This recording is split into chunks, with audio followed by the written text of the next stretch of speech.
Hello everyone, target BPSC के आज के एपिसोड में आपका स्वागत है। चलिए पहले पिछला अभ्यास प्रश्न देख लेते हैं। सवाल था, निम्नलिखित में से किस समिति द्वारा पंचायतों को संवैधानिक दर्जा देने की मांग की गई?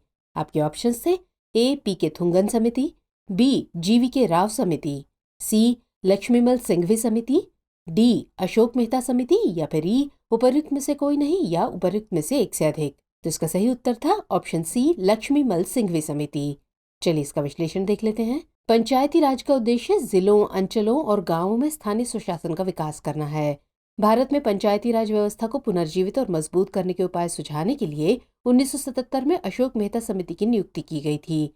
1977 में अशोक मेहता की 13 सदस्यीय समिति ने बलवंत राय मेहता की त्रिस्तरीय प्रणाली को कम करके द्विस्तरीय प्रणाली कर दिया, जबकि 1986 में लक्ष्मीमल सिंघवी समिति ने सिफारिश की थी कि पंचायती राज व्यवस्था को संवैधानिक रूप से मान्यता दी जानी चाहिए। इसने पंचायती राज व्यवस्था के लिए स्वतंत्र और निष्पक्ष चुनावों को मान्यता देने के लिए संवैधानिक प्रावधानों की भी सिफारिश की। फिर 24 अप्रैल 1993 को 73वें संशोधन अधिनियम 1993 के माध्यम से पंचायती राज को संवैधानिक दर्जा दिया गया और भारतीय संविधान की 11वीं अनुसूची में से शामिल किया गया। इसलिए हर वर्ष 24 अप्रैल को पंचायत दिवस के रूप में मनाया जाता है। चलिए अब आज का सेशन शुरू करते हैं और अर्थव्यवस्था पर आधारित आज का पहला सवाल देखते हैं। बिहार में निम्नलिखित फसलों में से किस फसल का उत्पादन सर्वाधिक होता है? आलू, प्याज, मिर्च, तंबाकू या उपर्युक्त में से कोई नहीं या फिर उपर्युक्त में से एक से अधिक। सही आंसर है ऑप्शन ए आलू।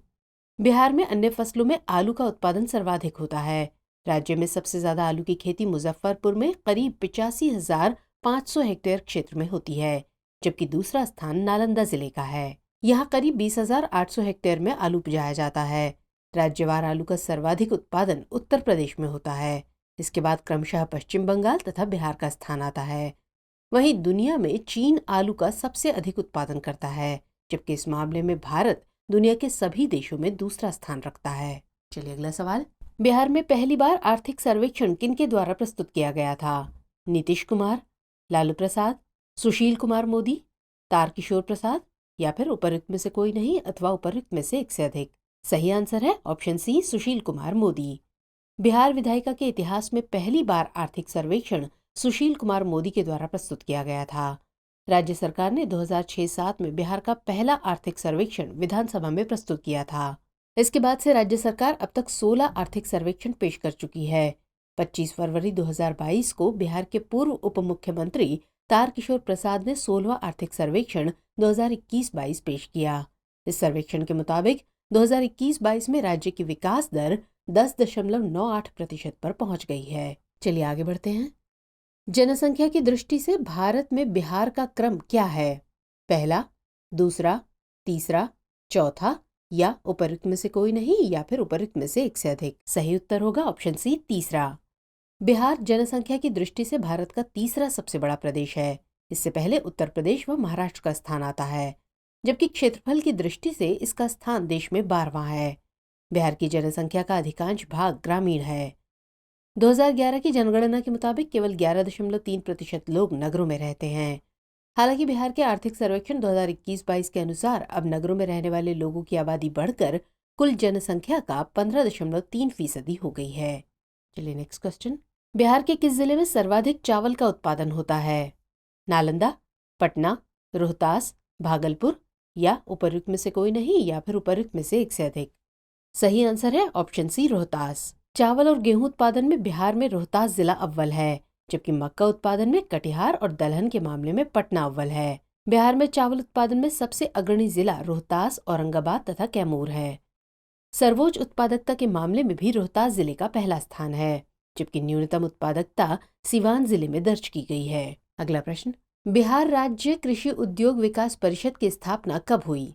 1965, 1966, 1967, 1968 या फिर उपर्युक्त में से कोई नहीं या उपर्युक्त में से एक से अधिक। सही आंसर है ऑप्शन बी 1966। बिहार राज्य कृषि उद्योग विकास परिषद की स्थापना 1966 में हुई। ये बिहार सरकार के कृषि विभाग के अंतर्गत कार्यरत है। इसे कृषि आधारित उद्योगों के विकास को बढ़ावा देने के लिए स्थापित किया गया था। बिहार में स्पीड पोस्ट डाक सेवा का आरंभ किस वर्ष किया गया? 1984 में, 1991 में, 1994 में, 1998 में या फिर उपर्युक्त में से कोई नहीं या उपर्युक्त में से एक से अधिक।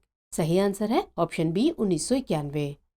बिहार में स्पीड पोस्ट डाक सेवा का आरंभ वर्ष 1991 में किया गया, जबकि स्पीड पोस्ट सेवा भारत में 1986 में भारतीय डाक विभाग द्वारा प्रारंभ की गई थी।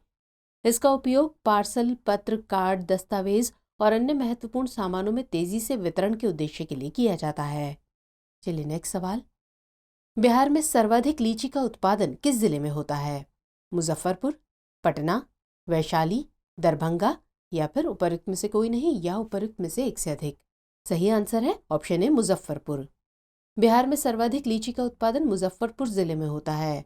बिहार का लीची उत्पादन भारत के उत्पादन का करीब 74% दर्ज किया गया है। बिहार लीची उत्पादन में अग्रणी राज्य है, जिसके बाद पश्चिम बंगाल और असम का स्थान आता है। चलिए नेक्स्ट सवाल देखते हैं। बिहार का सकल राज्य घरेलू उत्पादन यानी जीएसडीपी कितना अनुमानित है? ए 7,37,091 करोड़ रुपए, बी 7,57,026 करोड़ रुपए, सी 6,57,000 करोड़ रुपए, डी 7,21,026 करोड़ रुपए या फिर ई उपर्युक्त में से कोई नहीं या उपर्युक्त में से एक से अधिक। सही आंसर है ऑप्शन बी 7,57,026 करोड़ रुपए।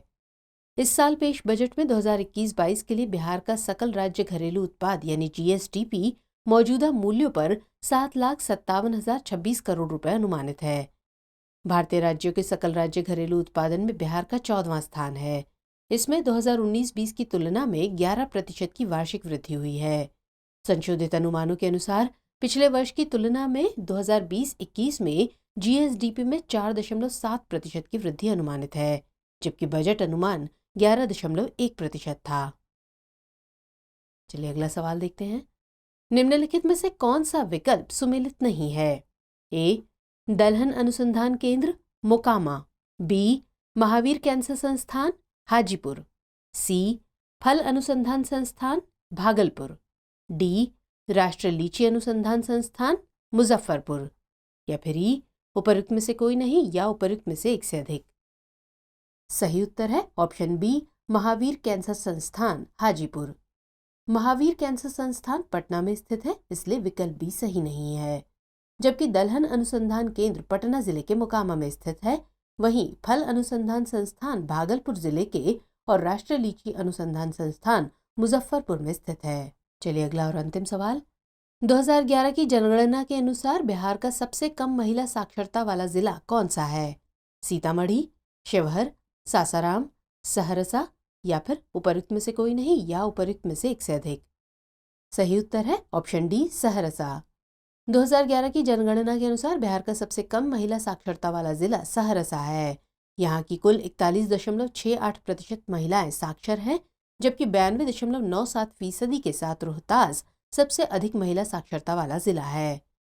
2001 की तुलना में 2011 की जनगणना में बिहार की महिला साक्षरता में 17.9% की वृद्धि दर्ज की गई है, जबकि राष्ट्रीय स्तर पर यह वृद्धि 10.9% दर्ज की गई। बिहार में 2001 की जनगणना के दौरान 33.57% महिलाएं साक्षर थीं, जो 2011 की जनगणना में बढ़कर 51.50% हो गई। 2011 की जनगणना के मुताबिक बिहार की सकल साक्षरता दर 61.80% है, जिसमें पुरुष साक्षरता दर 71.20% है। चलिए अब अभ्यास प्रश्न नोट कर लीजिए। सवाल है, बिहार के किस जिले में सबसे अधिक जूट का उत्पादन किया जाता है? आपके विकल्प है ए सीतामढ़ी, बी पूर्णिया, सी कटिहार, डी खगड़िया या फिर ई उपर्युक्त में से कोई नहीं या उपर्युक्त में से एक से अधिक। तो प्रश्न का उत्तर कमेंट सेक्शन में देना मत भूलिएगा। हम हाजिर होंगे अगले एपिसोड में सवाल के जवाब के साथ। तब तक के लिए जय हिंद।